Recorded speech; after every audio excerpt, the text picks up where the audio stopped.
Quality. ये जो story है वो किस बारे में है, तो ये जो स्टोरी है वो एक जर्मन शू मेकर की है जिनका नाम मिस्टर गेसलर है। और ये जो है सो लंदन में सेटल होते हैं और वहां पे एक शॉप खोलते हैं जिसमें वो बूट्स भाई के साथ बनाते हैं और उसे बेचते हैं।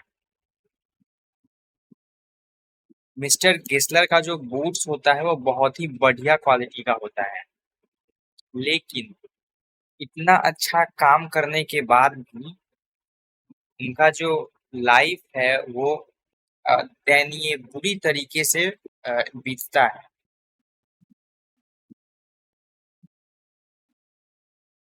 जो ऑथर है सो जो ऑथर है वो कह रहे हैं कि वो मिस्टर गेसलर को बचपन से ही जानते हैं। जब मिस्टर गेसलर जो है वो ऑथर के फादर के लिए शूज बूट्स बनाते थे तभी से। मिस्टर गेसलर और उनका बड़ा भाई एक छोटा सा दुकान लंदन के गली में दुकान दोनों भाई चलाते थे। जो दुकान जो था वो बहुत ही साधारण था। उसके बोर्ड के ऊपर सिर्फ गेसलर ब्रदर्स लिखा हुआ था और विंडो में बाहर खिड़की में कुछ बूट्स रखे हुए थे। मिस्टर गेसलर जो है वो हमेशा सिर्फ कस्टम ऑर्डर्स ही लेते थे और वही बनाते थे। और वो जो बूट्स बनाते थे वो हमेशा फिट परफेक्टली फिट हो जाता था। और ऑथर को इस तरीके का बूट इस तरीके का शूज बनाना मैजिकल यानी कि जादुई लगता है। एक बार ऑथर जो है सो मिस्टर गेसलर से पूछते हैं कि यह जो मिस्टर गेसलर कर रहे हैं वो क्या बहुत ही कठिन काम नहीं है। इस पर मिस्टर गेसलर मुस्कुराते हुए कहते हैं it is an art, it is an art. ये जो है वो बुक में मिस्टर गेसलर क्योंकि जर्मन है तो वो जर्मन एक्सेंट में बोल रहे हैं, इसीलिए इट इज एन आर्ट उसकी जो स्पेलिंग है वो बुक में थोड़ी सी अलग है। पर वो बोलना चाह रहे हैं कि इट इज एन आर्ट, वो अपने जर्मन एक्सेंट में इसे बोलते हैं। तो ऑथर जो है वो मिस्टर गेसलर के शॉप पे अक्सर नहीं जा पाते हैं। क्यों नहीं जा पाते हैं? क्योंकि मिस्टर गेसलर का जो बूट्स होता है वो बहुत ही लंबे समय तक टिकता है, जैसे कि उसमें कुछ स्पेशल क्वालिटी से सिलाई की गई हो। शॉप जो होता है वो एकदम पीसफुल यानी कि शांतिपूर्ण महसूस होता है, एकदम एक चर्च के जैसे। शॉप के अंदर जाने के बाद एक वुडन चेयर है उस पे बैठते हैं। कस्टमर जो है वो एक वुडन चेयर पे बैठते हैं और इंतजार करते हैं। और थोड़ी देर बाद एक लेदर के एप्रॉन में, एप्रॉन जैसे जो डॉक्टर पहनते हैं उसे एप्रॉन कहते हैं, जो ऊपर पहना जाता है उसे एप्रॉन कहते हैं। तो मिस्टर गेसलर जो है कुछ देर जब जो कस्टमर जो भी आते हैं वो वुडन चेयर पे बैठना होता है उनको, और थोड़ी देर के बाद मिस्टर गेसलर आते हैं।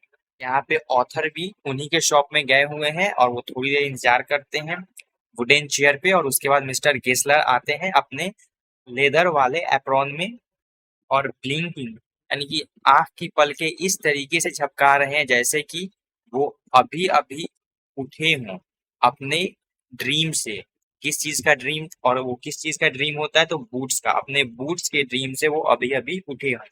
उसके बाद ऑथर उन्हें हेलो मिस्टर गेसलर कहते हैं और उसके बाद वो बोलते हैं कि क्या आप मेरे लिए रशियन लेदर के बूट्स बना सकते हैं। तो बिना कुछ कहे हुए मिस्टर गेसलर जो है वो वहां से चले जाते हैं और एक गोल्डन ब्राउन लेदर के साथ वापस आते हैं।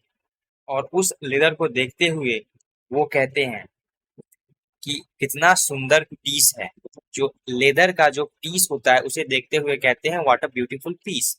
और उसके बाद पूछते हैं कि वो जो शूज है, जो बूट्स है, वो आपको कब चाहिए। उसके बाद ऑथर जो है सो वो रिप्लाई करते हैं कि जितना जल्दी, मतलब जितना पहले, जितना ही आसानी से हो सके। उसके बाद मिस्टर गेसलर कहते हैं कि कम से कम 2 वीक्स लगेगा। और अगर मिस्टर गेसलर नहीं होते और उनकी जगह पे अगर उनका बड़ा भाई होता तो वो कहता कि मैं अपने भाई से पूछकर बताऊंगा।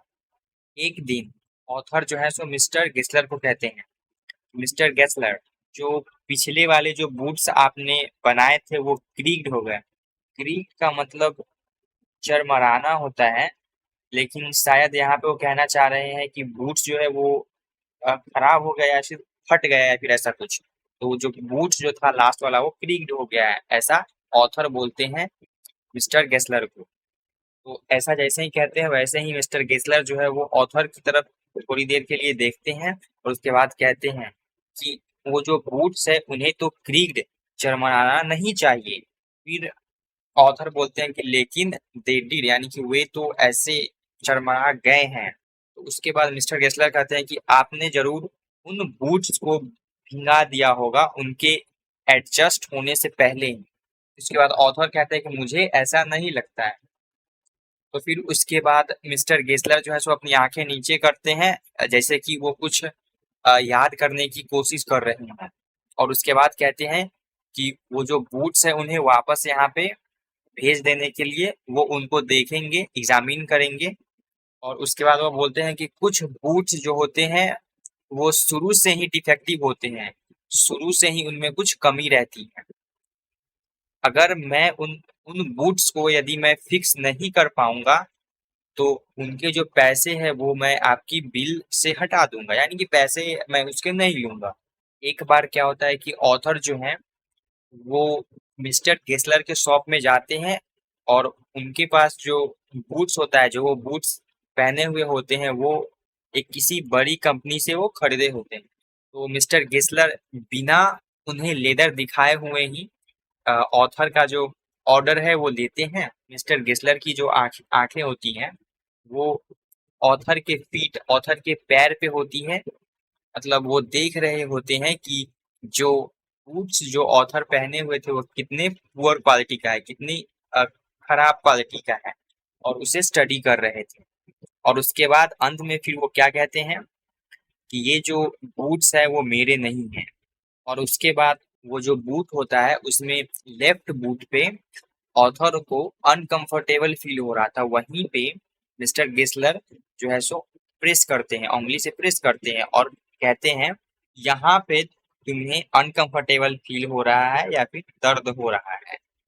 ये बड़ी कंपनियां जो हैं उनके पास सेल्फ रिस्पेक्ट, आत्मसम्मान नहीं है।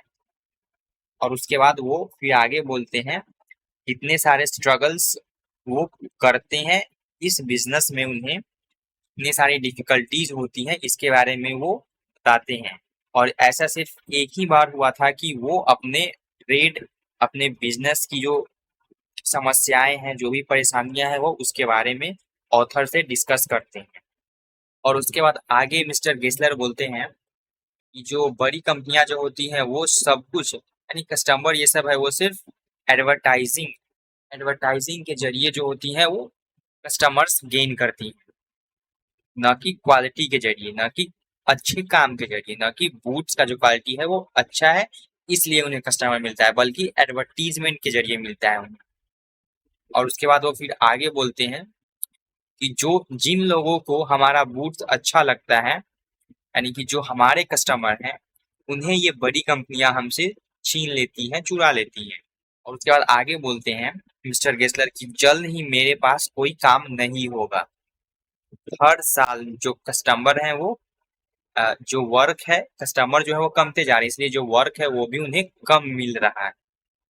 ऑथर जो है वो मिस्टर गिस्लर के फेस पे देखते हैं तो उन्हें स्ट्रगल, उनके फेस पे स्ट्रगल दिखाई देता है। फिर उसके बाद ऑथर उन्हें बताते हैं उन बूट्स के बारे में जो वो पहने हुए होते हैं। ऑथर जो है सो मिस्टर गिस्लर को एक्सप्लेन करते हैं कि किस तरीके से वो खराब क्वालिटी का है, इसके बारे में वो बता रहे होते हैं। इसके रिप्लाई में जो भी मिस्टर गिस्लर का रिएक्शन होता है, उस रिएक्शन के प्रभाव में आकर जो है सो ऑथर जो है सो बहुत सारे बूट्स ऑर्डर कर देते हैं। ये शायद उन्हें दया आ जाती है मिस्टर गेस्लर पे उनके एक्सप्रेशंस को देखकर, इसलिए शायद वो ऐसा मतलब बहुत सारे पेयर्स ऑर्डर कर देते हैं। और वो जो पेयर्स जो बनकर आता है वो सबसे लंबा, अभी तक का सबसे लंबे समय तक टिका होता है। और जो ऑथर हैं वो नियरली लगभग 2 साल तक मिस्टर गेसलर से मिलने नहीं जाते हैं। और महीनों के बाद जब वो वापस जाते हैं वहां पे, तो मिस्टर गेसलर का जो बड़ा भाई होता है वो कुछ लेदर्स को एग्जामिन कर रहा होता है, यानी कि लेदर्स को देख रहा होता है, उसकी क्वालिटी ये सब चेक कर रहा होता है। उसके बाद ऑथर बोलते हैं कि हाउ आर यू, आप कैसे हैं। तो जब नजदीक आते हैं, मिस्टर गेसलर जब नजदीक आते हैं, तो आने के बाद वो बोलते हैं कि मैं तो ठीक हूँ, लेकिन जो मेरा बड़ा भाई है वो मर चुका है। तो इट वॉज ही। तो ऑथर को लगा कि ये मिस्टर गेसलर का बड़ा भाई है, लेकिन ये मिस्टर गेसलर ही खुद थे। बहुत ही बूढ़े दिख रहे थे। शौक में आकर ऑथर कहते हैं आई एम सॉरी, क्योंकि उन्होंने मिस्टर गेसलर के भाई के बारे में बोला जिनकी मृत्यु हो चुकी है, इसीलिए वो आई एम सॉरी बोल रहे हैं। फिर आगे मिस्टर गेसलर बोलते हैं कि हाँ, वह बहुत ही अच्छा था और बहुत ही बढ़िया बूट्स बनाता था। मिस्टर गेसलर अपने भाई के बारे में ऐसा बोल रहे हैं, लेकिन अब वह नहीं रहा, अब उसकी मृत्यु हो गई।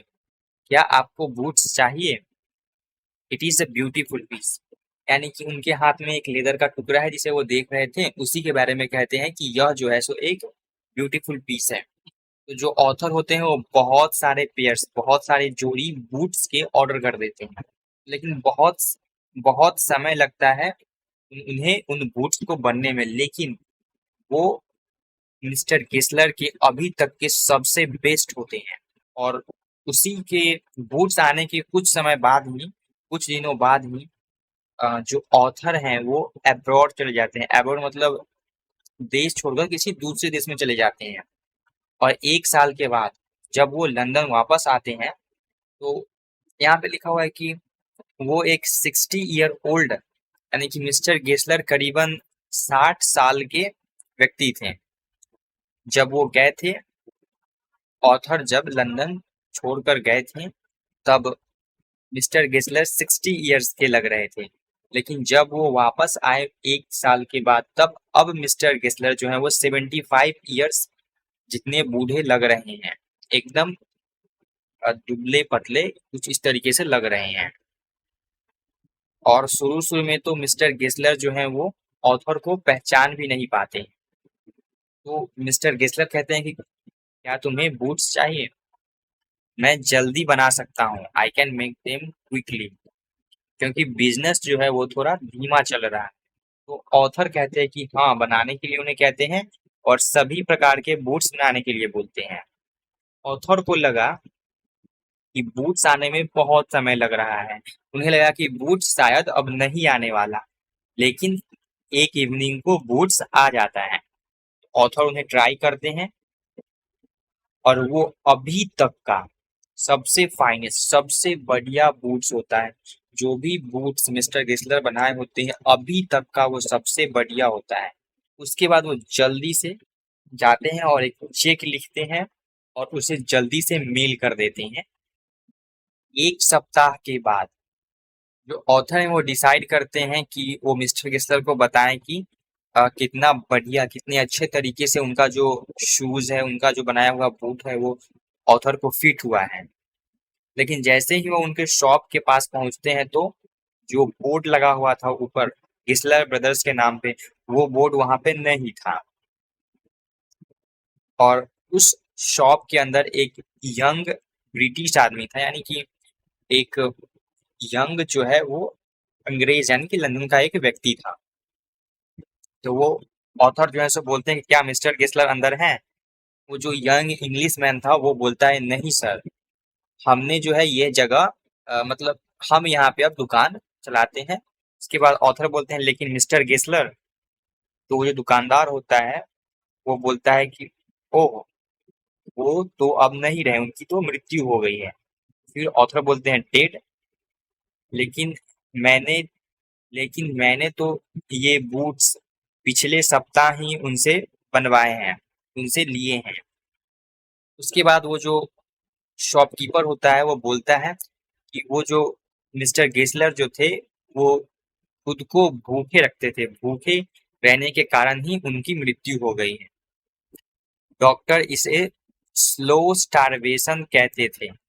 वो इस तरीके से काम करते थे, मिस्टर गेसलर इस तरीके से काम करते थे, उनका जो दुकान है वो हमेशा खुला हुआ रहता था और उनके जो बूट्स थे वो मिस्टर गेसलर किसी को भी टच करने नहीं देते थे और जो भी ऑर्डर्स लेते थे उनको पूरा करने में उन्हें बहुत लंबा समय लगता था और जो भी लोग हैं जो उस बूट्स के ऑर्डर देते थे वो इतना लंबा देर तक इंतजार नहीं कर पाते थे और धीरे धीरे जो भी कस्टमर हैं मिस्टर गेसलर के वो सभी कमते चले गए।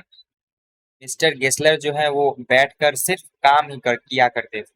उसके बाद आगे वो जो दुकानदार जो होता है वो बताता है कि लंदन में जो है उनसे बढ़िया बूट्स कोई नहीं बनाता, लेकिन कंपटीशन यानी कि प्रतिस्पर्धा का जमाना है, कंपटीशन, उन्होंने कभी भी एडवर्टीजमेंट नहीं किया, यानी कि अपनी दुकान का कभी भी प्रचार नहीं किया और वो हमेशा बेस्ट लेदर यूज करते थे बूट्स बनाने के लिए।